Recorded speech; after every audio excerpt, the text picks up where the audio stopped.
Hi, everybody. Welcome to Lights On. I'm Erin. I am one of the co-hosts, and I am here because we have this amazing conversation to share with you.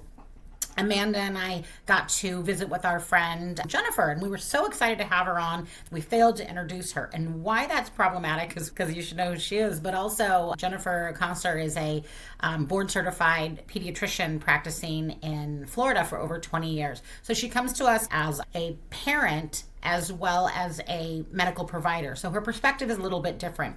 I think Amanda and I got so excited to have her on because we were talking to her as our friend versus as a medical professional that we didn't set the stage that she has a little bit different perspective than the rest of us might who aren't coming from a medical background. So please join us for this episode. She's amazing. She's talking as a mom this time. We're going to have her back to talk as a physician about what that meant for her and her family. Thank you so much for being here. Hi, friends, and welcome back to Lights On, a Neuromoms Collective podcast, a space where caregivers of brain injury survivors can exhale for a few minutes. We're glad you're here. Today, my co-host Erin and I have a special guest, Jennifer. Welcome. Hi, thanks for having me. Thanks for being here. Erin and I just want to welcome you. And before we get started, we'd like to take a minute, take a little breath so that everyone joining us can say, here we are, we're in this space, so that we can just relax our system, sit back and just have some conversation. Jennifer, we are so glad you're here with us today. And we mentioned already to you, season 2 is all about relationships. Right. And I want to start out with just talking about how our relationship, the three of us, started. So I'm going to let you, Jennifer, start off with that. Okay. My son had a traumatic brain injury a year and a half ago. We had ICU, inpatient rehab, and outpatient rehab. I'm also a physician, so I was very involved in his care. And, for a good probably year, just overwhelmed with his recovery and helping him heal, and thought I was doing okay with it all emotionally, thought I had it together, and then kind of realized as I didn't have so many things to do and take care of, and I started to get back into the world, back to work, go back with my friends, I felt different. I felt very different, very, very isolated. Everything seemed different to me, and I had a hard time connecting with anybody. I found Love Your Brain. I knew about Love Your Brain. Found that because I had watched the movie with Kevin, the snowboarder. We knew about a movie is about a snowboarder who had traumatic brain injury, and my son was an extreme sports guy. So that was a movie we watched and learned about Love Your Brain, which is a community that helps families and people with traumatic brain injury. I found a caregiver support group that I joined, and that's where I met you guys. I was very skeptical about it. I don't like group things. The last thing I wanted to do was listen to other people's problems, as terrible as that is. I do that all day as my job. And then I was doing it with my son, and the last thing I wanted to do was hear about other people's stuff. But I was like, what do I have to lose? I'll do it. I like their concept and their philosophies, and they seem like good people. And that's how I met you guys, through that online caregiver retreat. So I am delighted that you're here. I'm wearing my Love Your Brain sweatshirt. These two are East Coast time and I am West Coast. It is 5:30 a.m. my time. Y'all, it is early. The things I do for you. You talking about, Jennifer, not wanting to be in a group environment is something that we have talked about multiple times before. That is an incredibly common experience. And that emotional overload, I've said numerous times, I didn't have the bandwidth to care about anybody else, which is not who I normally am. I think of myself as somebody who is able and interested in showing up to support people in their hardest moments. Like that's part of my nature. And when you're barely keeping your own head above water and your child may or may not live and you're going through all of that, other people's trauma, it's too much. So all three of us have had that same experience, which makes me wonder, what's the percentage of people that are like, a group opportunity? I can't wait. Like there are some people, but I don't think it's that many. And I remember that first day going in, and Amanda and I have talked about this, that I was like, I don't want to be here. Like somehow I was forced to go, which is weird because not only was I not forced to go, I signed myself up and I think we paid for it. I remember getting in that group and looking around and being like, I don't like this. And then there was Jennifer, and anybody who's watching this can watch or listen to the pod. Anybody watching this right now, I look like I've never seen the sun. You know, it's like 5:30 in the morning. Jennifer's just like glowing. And I remember the first thing I said to you when we were in a breakout room is that I have never looked as cool as you one day, 1 minute of my life. I remember that I was looking at her and I was like, I feel like I generally have a lot of confidence, but I was like, man, I feel like a troll. Like she just like, do you wake up like that? So like, I felt this instant kinship with you because I've never been the mom that fit into group things. Like even when I would volunteer at the school, they would always give me my own task because I was a lot. They'd be like, just go run that thing over there. I'd be like, okay. So I just really instantly felt drawn to you. And Amanda, I'm going to tell you something that you don't know.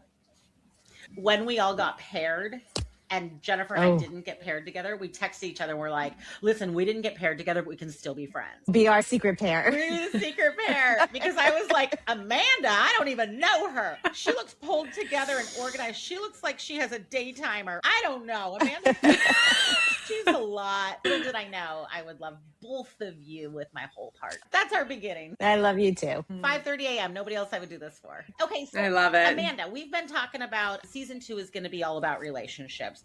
Do you want to get started with the first idea, or shall we let Jennifer tell more about Henry's story? Jennifer's already talked on some of those things. We leave that space, and we talked about this in previous episodes. We're in that hospital, and that hospital is that safe space for us because it's predictable. We know what's going to happen. We're dialed in on our kid, and then we leave and we try to re-enter society. Jennifer, you hit it spot on. You hit the emotions that I felt, like trying to get back out there, trying to reintegrate, figure out those relationships. Like for us as caregivers, that's hard. Yeah. And do you want to speak into that some more about navigating that? I think the biggest problem I had initially with my friends and even my patients was just in the beginning, I felt like everybody needs to get perspective. I had this huge life event and people who were sweating about the small stuff, I had no tolerance for it. I was just like, oh my God. And, you know, I would have parents come in and, you know, with their kids, and they would be worried about the perfect example. They would worry about what their kid's height was going to be. How tall is my kid going to be? And he's too short or whatever. In the past, I get it. It's all perspective. What's significant to one person versus the other. But after Henry's accident, I didn't have it in me. But deep down, I knew that everybody has their own perspective, and who am I to judge? So that was really hard. That was a hard thing to navigate. And I think being in the group with you guys and being around people who had gone through the same things and felt the same way was super helpful, because it was like, I knew deep down that I'm a good person, and it was just something I was feeling, and I'm going to need to navigate it. I think also being in the group, and I said this to you guys when we first started, even though it was so traumatic what happened to my son, he had such a remarkable recovery that I felt like I had it so much better. Like I felt like I was such an imposter. Seeing how bad some caregivers were doing and their people were doing up close and up front, as terrible as that was to have to listen to that, gave me perspective. Shit happens all the time to people. And it reminded me, like I see shit happening to people all the time because of my job. Terrible things happening to their kids, their families. So yeah, that was... I can definitely identify with that tolerance. I remember re-entering work and some of the things that people were hung up on. It was just like, I don't have the tolerance or the bandwidth to deal with you right now, because I'm trying to work full time and then shift back to caregiver mode and leave work for the appointments. It does change your perspective.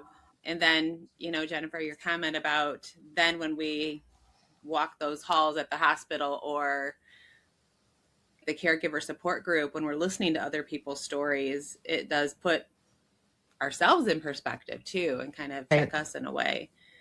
Thank you for sharing that. When we think about those relationships, one of the things we talked about in the last episode were just those relationships and having people understand our kids, what they'd been through and where they were in their recovery. You talked about Henry and where he's at a year and a half out. Erin talked about how she likes to sugarcoat it, and Dallas's skills, because we want everyone to see our kids in the lens that we have, their possibility. How did relationships shift for Henry with his friends? I don't know his story as far as significant others or not, but those things are really important to us as parents because we value our kids' friendships, whether they're platonic or romantic. Do you have some stories there that have been impactful? Yeah, I think that's been the hardest thing with Henry. And the most hurtful thing is I think I've come to terms that he's a different person. He's definitely a different person than he was. I mourned the kid that I lost for sure. But I also know that people change for so many reasons other than brain injury. You know, there's so many transitions, and your kids definitely do not become who you think they are going to become most of the time. So, you know, I've really come to terms with that. And I'm not so sad about who he could have been and is not going to be. I'm kind of more interested in who he is now and who he's going to become. But the sadness is about that he is definitely a more lonely person. I think he was 20 when he had his accident, and that's a hard time. He was in a serious relationship, 2-year relationship with his girlfriend from college. His friends were all athletes because he was a college athlete and downhill mountain biker. So all his friends were these extreme sports, kind of crazy people that he did stuff with. And he was like the leader of the gang when he was the guy who was the best biker and the best lacrosse player and the best everything. And people came to him, and he's a different person, and he knows that, and he's struggling with figuring out who he is. And on top of it, the brain injury, the impulse control, he's a little more immature than he was before. His emotions are a little more. And for 20-year-olds to understand that, his friends and people, that's a hard thing to grasp, you know, because on the outside, he looks like a normal kid now, looks like a normal person. His girlfriend broke up with him. I would always say it's the best thing that never happened to you. One day you're going to realize it's the best thing that never happened to you. But I mean, they're young, you know, you can't blame her. She was in college. He wasn't going back to college. So he lost that relationship, which was very hard. Luckily, he had a very close knit of friends who are all there for him and have been there for him. He still hangs out with them, but he's a little withdrawn. You can see he's not full on in it with his friends. And I think that's really the hardest thing to see and deal with. That hurts me every day. You know, like when he's, you know, why aren't you going out? He's like, yeah, I don't want to, you know, I think it's going to take some time, you know, over time, hopefully he'll meet people or figure it out himself. I think his other biggest thing now is he doesn't want to be the injured. He doesn't want to be the kid with brain injury. And he doesn't want to hang out with other people with brain injury. So I'm always like, oh, here's this support group. And why don't you talk to these people? Unfortunately, where we live, we have so many kids here who have had brain injury from ATVs and crazy accidents. A lot of kids have had brain injury in our community, but he doesn't even want to talk to them about it because he doesn't want to be the kid with brain injury. Like that's not what he wants to focus on. That's a hard thing as a mom, to see your kid struggling. If I could take the last couple of minutes and identify point by point, I'd be like, yes, yes, yes, yes. And I don't know if you saw it, but you said something and my eyes completely filled with tears and my nose went bright red. And I was like, hold it together. You said you've mourned the Henry loss. He's a different person. And these are all feelings that are incredibly relevant. But then you said something that I have never thought of in this way, and that's what about broke me. You said everybody changes. Everybody's a different person throughout their life. And I have not one time in this experience thought maybe Dallas would have been more like he is now through the natural development of his life. Maybe he would have been more of a stay-at-home person as he got older. I am, Right. It had never occurred to me. Are you tracking what I'm saying, either of you? Amanda, you can read my Yeah. mind. It's funny because when I go out now, everybody's like, how's your son? How's he doing? Everyone wants to know. And I'll be like, he's good. We've talked about this. At this point, you're just like, he's good. Because it's hard to talk about it with other people, just to hear their own input. One night I was out and I met my friend's husband, who I'd never met before. We all had been drinking a lot and started having a talk about brain injury and him changing. I said, he's a different person.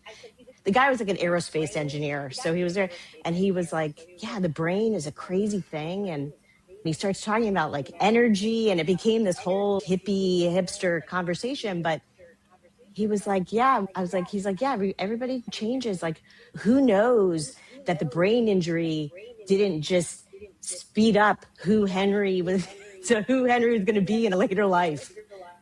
You're like, yeah, maybe the brain injury recovery,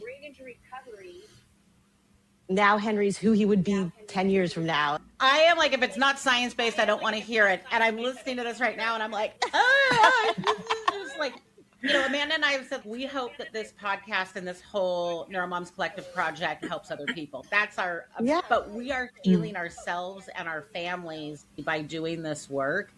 I just feel like you just gave me the biggest gift. I think I'm going to get off this call and just cry and cry and cry. And the other part that she said, Erin, that I wrote down was the next thing that she said. And I'm finding myself getting more interested in who he's becoming. Yeah. You guys are killing me today. I just thought that was the sweetest, because that's part of this whole relationship thing. No, our kids are not the same, and they're not going to be the same. I love that we have to become interested in who they're becoming, because when they're littles, we're interested in how they're developing, what they're developing, and their interests. And now it's that shift, and that shift is still the same interest. I love how you put that, Jennifer. And that's going to be a TikTok, just so you know. Okay. Which part? I'm carving that out. Becoming. Well, we're always becoming, right? It's like, it's always becoming. We're always becoming. We have to keep that perspective so that we can help our kids keep that perspective as they're going through that journey.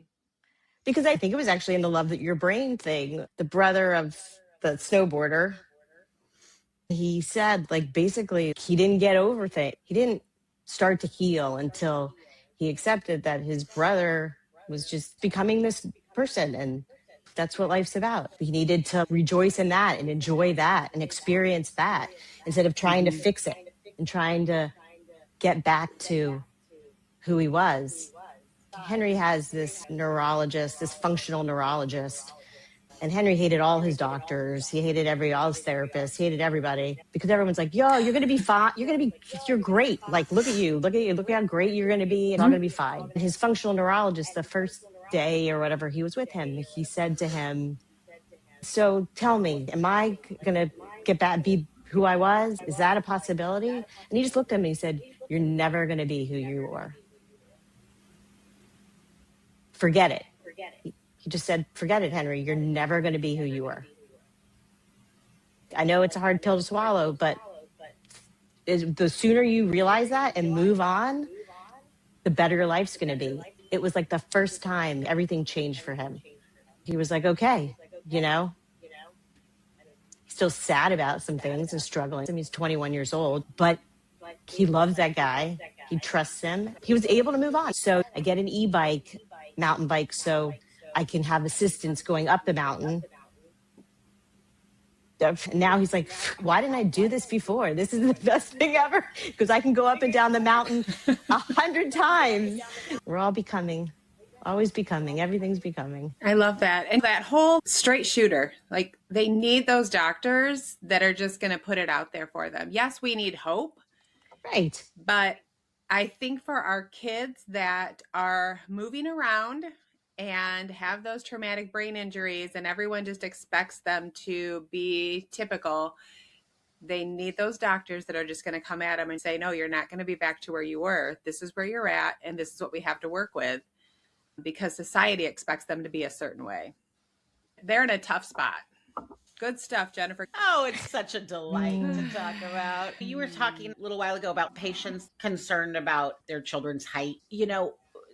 Dallas, my son, he had an AVM rupture and he experienced hemiparalysis, and he was completely out on his right side, which was his dominant side. Now he can use his leg pretty well, but his arm is still not functional. He has a little bit of movement, but it's not functional on his right arm, and it probably never will be. He also can't speak well. He has aphasia, so he can't communicate out. And I'm explaining that, Jennifer, because people listening might not know what that is. If he had some sort of accident and lost the use of his right arm, and that would have been the only thing that happened to him, we would have been like, oh, this is terrible. He lost his right arm. It's terrible. And now we're like, yeah, your arm, you'll be fine. Lots of people have surgery, their arm's in a sling, they get by. I don't even care about your arm. The perspective is really interesting there. We were meeting with a speech therapist who said to him, don't bother to try to learn how to write again. Don't bother.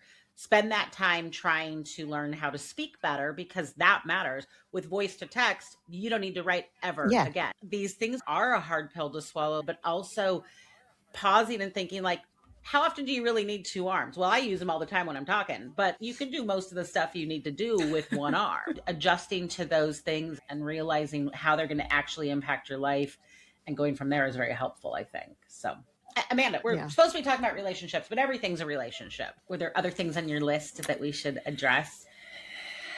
Just thinking about those relationships in your family, one of the things we talked about, just Erin and I within our families, is how those relationships shift with individuals in your immediate family or extended family that really struggle to understand TBI. Do you have any of those situations that you've had to deal with?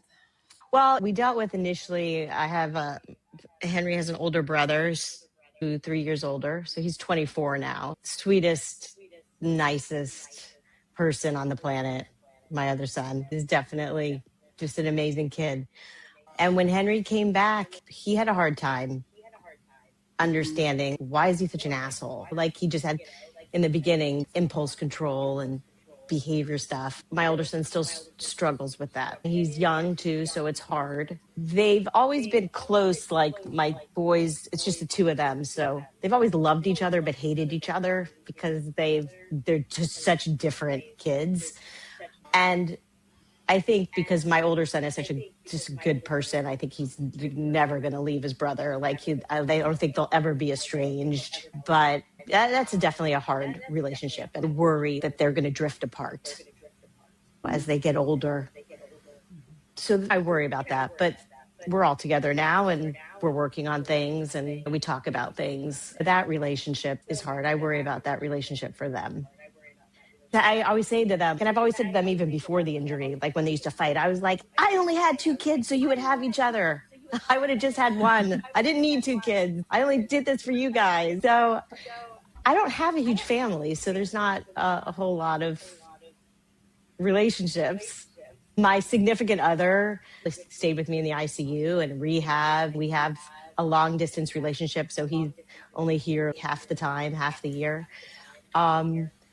I think our relationship was definitely strained by it. He's the kind of guy, like, it's all going to be fine. It's all going to be great. After a while, he would say to Henry, you should be so grateful. We talked about this, like, it's like, nails on a chalkboard. Like, you should be so grateful. It's like, yeah. People have it so much worse than you, like, sort of thing. But knowing that it's coming from a place of love and caring makes it a little more tolerable. But after a while, it's not so great. We're not so grateful. Just shut up. You don't know.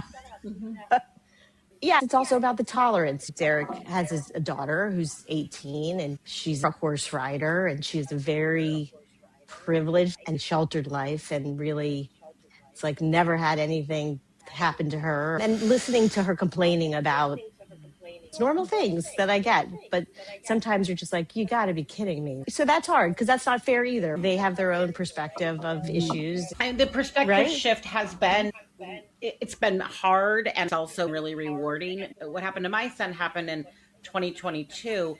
We were just coming off of COVID and I owned a small business. COVID was very challenging. I owned a wine shop and bar, and that really changed the way my business ran.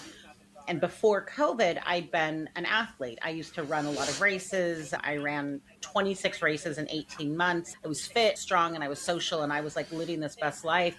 And I was just really proud of who I had become. And then COVID changed that. And I did the strategy that a lot of people did is I was like, I'll just eat and drink till COVID's over because how long can this last? And it turns out it could last a long time. So like there was a lot of changes there and it changes again with Dallas and I didn't live with my husband for 2.5 years following my son from hospital to hospital. The perspective changes are hard. And even though I think I've matured in some ways, I've always struggled with my perception of my own weight. And I remember thinking, if I had to gain 20 pounds to save Dallas, would I? Yes. If I had to gain 50 pounds, would I? Yes, of course. If I had to gain 200 pounds, but Dallas got to live a good life, would I do that? Yes, of course. So I remember believing all those things. But now when it's all calmed down, I'm not in that desperate, like making deals with the universe. I'm like, I've gained 20 pounds, perspective is Right. just, it's messy and it's inaccurate. And I think this is a tangent that doesn't really apply, but that's how the show works. It is pretty interesting. It's funny. It's very similar. I mean, I've always been focused on my weight and fitness and wanted to be fit, working on being skinny and fit. When Henry had his accident, I wasn't doing any exercise, but I also didn't eat. And I was like a skeleton. I remember one morning, and I remember I walked into the bathroom and I looked at myself and I was just this skeleton. And I thought, oh my God, I can't believe how much energy I spent over my life worrying about my weight. Look at me now. I was like, I would be the fattest person in the world if I could take this away. And I was like so disgusted with myself, like I was just like, look at this, okay, great. Look, you got what you wanted. Look at you. You're like a skeleton. This was your goal all these years. And I would just give it up in a second. And I was so disgusted. I was just like, disgusted with my own perspective prior to the injury. Amanda, we get into all the nooks and crannies. We do. We do. All the things. Jennifer, you are still so early in this journey. Yeah. You really are. And so many hurdles to go. But thinking of... I know. How do you, Amanda? How dare you? Yay. Sugar-coated. Everything's fine, Jennifer. You'll be good by Tuesday. Yeah. Well, we're coming on 10 years in April. And it's still a journey. So I wish I could say it's going to be just wave that magic wand, but it's not. But I'm going to tell you like, hey, girl, I'm still here. I'm upright and I'm here for the long haul.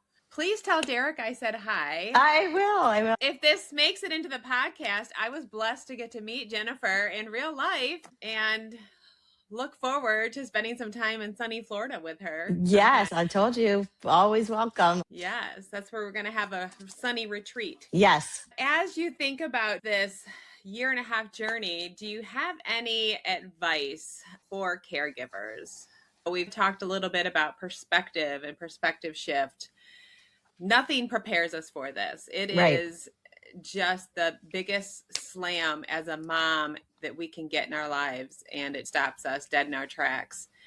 But do you have any advice, mom to mom, that you could give somebody going through these horrific things? Yeah, advice. I think that just being kind to yourself, no matter what you're feeling, I think that's the most important thing because everybody feels different things, I think trying to be present. I think trying to be present and focusing on whatever the minute or the hour or whatever you're capable of doing, because you just don't know what's going to happen. You want to be present for it. Amanda, we talked about this once. I think about things that I regret during the journey, like in the hospital, were the times that I wasn't present and what I missed. After the fact, Henry talks a lot about the times that I wasn't there, which was hardly ever. I lived there, but there were times that I had to go take a shower, go to the bathroom, or get some sleep. And he remembers, it just seems like he remembers when I wasn't there. I was there a lot physically, but like emotionally or mentally, there were a lot of times I just wasn't there with him where I wish I had been. I think I was so focused on what was going on and getting him better and thinking about the future and thinking about the past and thinking about everything going on, and that I just wasn't there with him. I truly believe now that, like, even when they're in a coma, if someone's watching this and their kid's in a coma or whatever, they're there and they know. And I think that I'm so grateful for the moments that I was present and with him. Now looking back, like, so much of it is a blur that I wish that maybe I would have been a little bit more present. But I think that's huge for everybody. Yeah. We have a saying in our house that is, be where your feet are. I think it's so easy, especially in today's society with so many things vying for our time to be all these different places, that we're really trying to focus on slowing down and just be where our feet are. Sometimes it's messy and sometimes it's not in a good space, but just let's pause and be where our feet are. I think that's really great advice, Jennifer. I have loved this time with you today. I'm glad I did it. I would love to do more with you guys for sure. Wherever I can be helpful, I'm here. Let's get her an email address. Let's go. I'm in. Jennifer@neuromoms.com. Yeah. That's not our website, ding dong. Oh, gosh. No, obviously I'm happy to help in any capacity always. Because, I mean, it was so life-changing to meet you guys. And there's just nobody outside of you guys that have really understood. I think it's just hard, no matter how close you are with people. If they haven't gone through it, it's hard. And I think we were super lucky to find each other. Oh, yeah. We made her cry. Good job. Hey, I was holding it together this morning. Yeah, that's good. Oh, yeah. Ladies, you just hold my heart. It's such a remarkable project, even if it's only healing the very people on the call. I think it's wonderful. What I do think is funny is that all three of us were like, ugh, a group. I don't know. And then we're like, that's the best thing that ever happened to us. So maybe our advice should be try when you're ready. I was 2.5 years out before I was willing to try. That was a tough thing for me. I've never had panic attacks, and I had a panic attack during a Love Your Brain. And I was like, I remember that. It was bad. I remember. I know. It was just like, my sister's very religious and I'm not. We were in Colorado because my son was at a Love Your Brain retreat. I wound up laying on the floor because I thought I was going to pass out. Anybody watching would have been like, this girl's a nutter. I was laying on the floor and I was like, something's wrong with me. Something's wrong with me. And my sister said, in all seriousness, I love you, Shannon, if you're listening. She said, I believe that there are demons trying to get into you right now. Everywhere we go, there's demons trying to get into us, and you can feel it. And I started laughing so hard because that doesn't match my beliefs. And she was serious, and I just started laughing, and that snapped me back to reality. So I don't know. I don't know why I shared that story, but it made me. Yeah, I broke out in a sweat. The first Love Your Brain thing. Like, I was like, what is going on? I was like...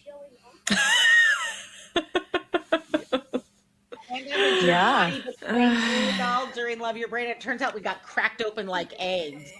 Right. And I'm not a group person, but I did it because Mackenzie was just like, Mom, I really love this. I think you should do it. We were 9.5 years in and still trying to navigate it. Trying to navigate some of these really heavy things. And she's just like, Mom, I worry about you. That's why, I signed up for it, because my precious little daughter, I think it's been very healing for her. Here we are. Like, we were meant to be together. All right, we have taken a lot of Jennifer's time, and she's in Florida and it's probably sunny. You are in Michigan, snowy and awful, and 27 degrees out here and still dark. But, all right, Amanda, do you Yes. have resources and quotes for us today? I do, and this will be in the show notes also. Our resource today is Family Caregiver Alliance. It is estimated that 2.5 million individuals every year suffer a traumatic brain injury. It can be life-changing for families. So they have resources listed. They also include mild, which includes concussions. So we'll give that listed in our show notes. So there are resources for everyone. And because I am in Michigan and it is -10, that's without the wind chill. Our quote today is actually from the Flint Rehabilitation Center. Brain injuries are like snowflakes and fingerprints. No two are the same, by Wendy Renzula.